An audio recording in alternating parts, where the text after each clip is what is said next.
नमस्कार साथियों, कैसे हैं आप सभी। उम्मीद करते हैं अच्छे होंगे और अपनी पढ़ाई में लगे होंगे। तो आज हम बात करने वाले हैं विलोपन विधि का। जैसा कि आप सभी जानते हैं कि हमें 10वां क्लास में समीकरण की 3 विधि सीखनी है। पहला प्रतिस्थापन विधि, दूसरा बृहज्गुणन विधि और तीसरा विलोपन विधि। तो दोस्तों, मैंने प्रतिस्थापन विधि को सिखा दिया है।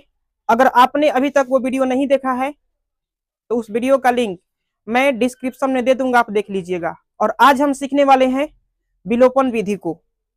तो चलिए बिना देर किए हम बात करते हैं अपने टॉपिक का। क्वेश्चन ये है, दो व्यक्तियों के मासिक आय का अनुपात 9:7 है और उनके खर्चों का अनुपात 4:3 है।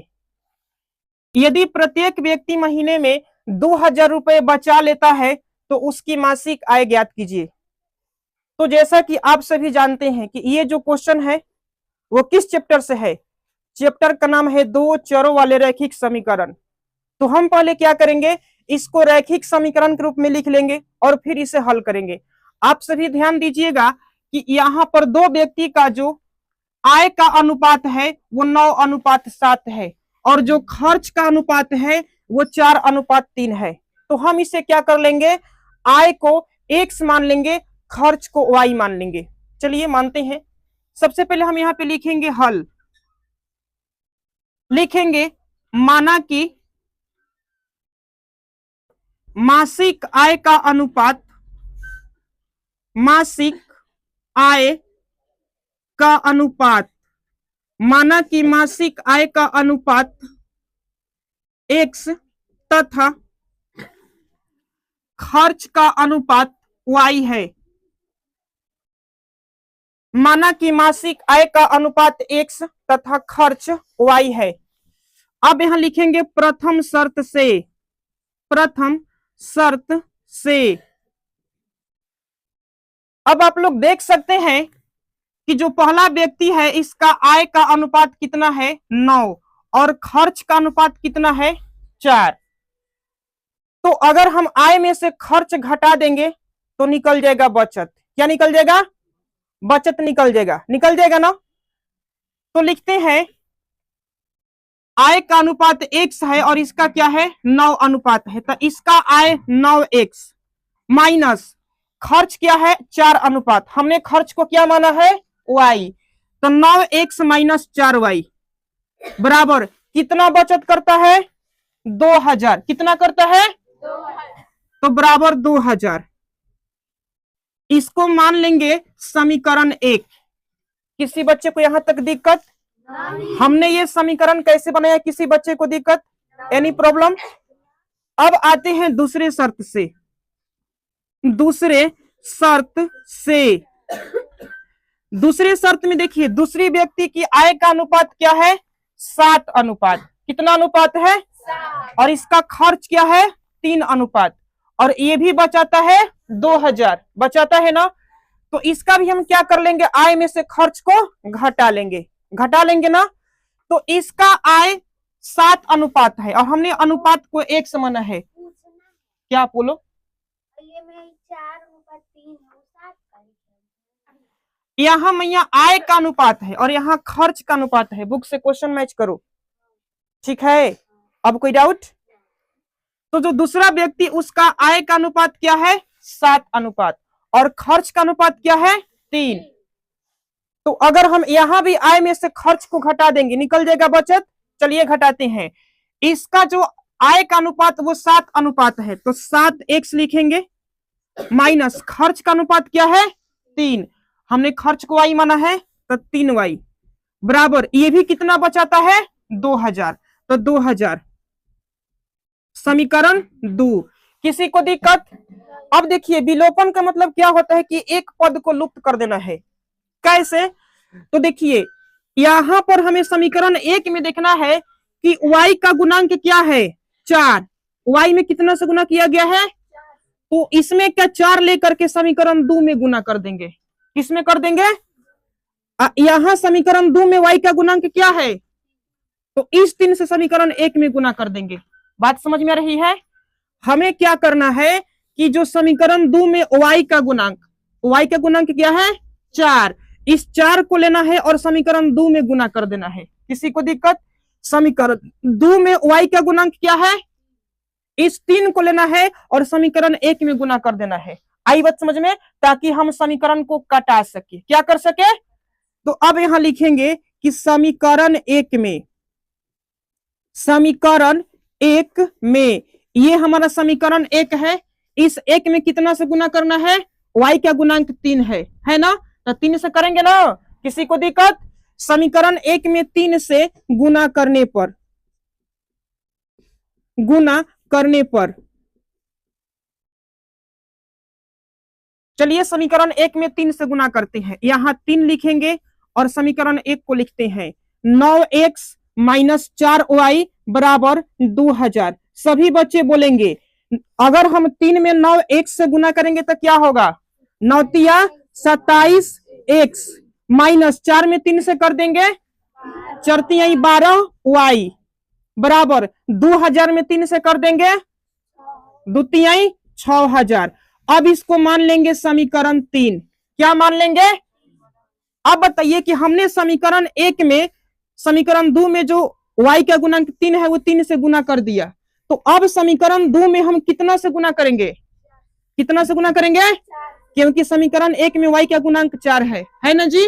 लिखेंगे अब यहां समीकरण 2 में, समीकरण 2 में 4 से गुना करने पर, समीकरण 2 में 4 से गुना करने पर, चलिए हम यहां अब 4 लिखते हैं, 4 से गुना करना है तो, और समीकरण 2 को लिखते हैं 7x माइनस के 3y बराबर 2000। किसी को दिक्कत? कैसे गुना कर रहे समझ में आ रहा है ना पीछे वाले बच्चे। 7 में 4 से गुना करेंगे, 7 चौका 28 x माइनस 4 में 3 से होगा 4 तिया 12y बराबर 2000 में 4 से 2 चौका 8000। कोई दिक्कत? ई हो जाएगा समीकरण 4। क्या हो जाएगा? समीकरण। यहां तक किसी को दिक्कत? अब समीकरण 3 और 4 को हम कटाएंगे, क्या करेंगे, तो लिखेंगे यहां पर समीकरण 3 और 4 से, समीकरण 3 और 4 से, किससे, समीकरण 3 और 4 से। ध्यान दीजिएगा आप लोग कि समीकरण 3 कौन सा है, यही समीकरण 3 है ना। हम लिखेंगे 27x माइनस 12y बराबर 6000। किसी को दिक्कत? 4 कौन सा है, तो 28x माइनस 12y बराबर 8000। अब सभी बच्चे ध्यान देंगे कि हम यहां क्या करेंगे, चिन्ह को उल्टा करेंगे। क्या करेंगे? जहां पर प्लस वहां पे माइनस कर देंगे और जहां पर माइनस वहां पर, तो यहां 28x के पहले क्या छिपा है, प्लस छिपा है, यहां पर कर देंगे माइनस। क्या कर देंगे? यहां 12y के पहले क्या छिपा है, माइनस है, क्या कर देंगे, 8000 के पहले क्या है, प्लस छिपा है, माइनस कर देंगे। किसी बच्चे को दिक्कत? अब देखो तो 12y माइनस के 12y प्लस के, ये प्लस माइनस क्या हो जाएगा, कट जाएगा, कट जाएगा ना। अब यहां पर प्लस माइनस करेंगे तो 28 में से क्या घटेगा, 27, एक x बचेगा, तो केवल हम x लिखेंगे माइनस में। क्यों? क्योंकि यहाँ 28x माइनस में, 27x प्लस में, तो प्लस माइनस माइनस, बड़ी संख्या माइनस में है, हमने चिन्ह लगाया माइनस का। किसी बच्चे को दिक्कत? यहाँ प्लस माइनस क्या होगा, माइनस, तो 8000 में से घटेगा 6000, कितना बचेगा, 2000 बचेगा ना। यहाँ बड़ी संख्या 8000 जो कि माइनस में है, माइनस में है ना, हम चिन्ह लगाएंगे माइनस का। किसी बच्चे को दिक्कत? माइनस का x बराबर आ गया माइनस का कितना, तो 2000। किसी को दिक्कत? अब यहां देखिए माइनस से फिर माइनस कट जाएगा, ये माइनस और ये माइनस क्या हो गया, कट गया, तो क्या बचेगा, x बराबर, x का मान निकल गया कि नहीं निकल गया, निकल गया ना। हमें अब y का मान निकालना है। किसका निकालना है, तो y का मान निकालने के लिए हम x का मान समीकरण 1 में या 2 में किसी में भी रख सकते हैं, जिसमें हमारी मर्जी। चलिए तो हम x का मान समीकरण 1 में रखते हैं। किस में रखते हैं, लिखेंगे समीकरण 1 में x का मान रखने पर, समीकरण 1 में x का मान रखने पर एक्स का मान रखने पर, एक्स का मान रखने पर समीकरण एक यही है ना जी, 9x माइनस 4y बराबर कितना है 2000। किसी बच्चे को दिक्कत?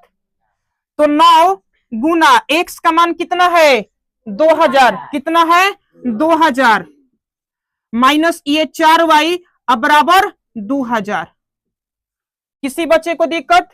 9 दूनी 18,000 माइनस के 4y बराबर कितना?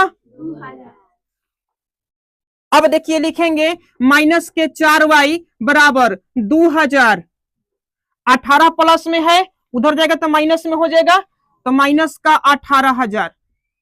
किसी बच्चे को दिक्कत? माइनस के 4y बराबर ई प्लस माइनस क्या होगा माइनस, 18,000 में से घटेगा 2000, 16,000 बचेगा ना, लेकिन माइनस में, क्यों? बड़ी संख्या माइनस में है ना। y बराबर माइनस का 16,000 बटा माइनस के 4, माइनस से माइनस कट गया, आई कट गया 4,000 बार में, y बराबर क्या निकल गया? किसी बच्चे को यहां तक दिक्कत? लेकिन अभी क्वेश्चन क्या हमसे पूछ रहा है, मासिक आय ज्ञात कीजिए। क्या ज्ञात कीजिए? अब देखिए तो उनकी मासिक आय क्या है 9 अनुपात, और हमने आय को क्या मान लिया है x। लिखेंगे पहली व्यक्ति की मासिक आय, पहली व्यक्ति की मासिक आय, मासिक आय। देखिए तो इनकी मासिक आय का अनुपात क्या है 9, हमने 9 को 9x लिखा है तो लिखेंगे 9x। अब 9 गुना x का मान भर देंगे, x का मान कितना है 2000, यानी कि 9 दूनी 18,000। जो पहली व्यक्ति की मासिक आय होगी वो कितना होगा 18,000। दूसरी व्यक्ति की मासिक आय का अनुपात क्या है 7 अनुपात, और हमने इसको 7x माना है ना। लिखेंगे दूसरी व्यक्ति की मासिक आय, दूसरी व्यक्ति की मासिक आय, मासिक आय 7x है ना, 7x बराबर 7 गुना x का मान कितना है 2000, तो लिखेंगे 2000, 7 दूनी। किसी को दिक्कत? उम्मीद करते हैं आप लोग को वीडियो पसंद आई होगी। अगर पसंद आई है तो वीडियो को लाइक कीजिए, कमेंट कीजिए, और इस तरह के और वीडियो देखने के लिए सब्सक्राइब कर लीजिए। मिलते हैं नेक्स्ट वीडियो में, तब तक के लिए धन्यवाद।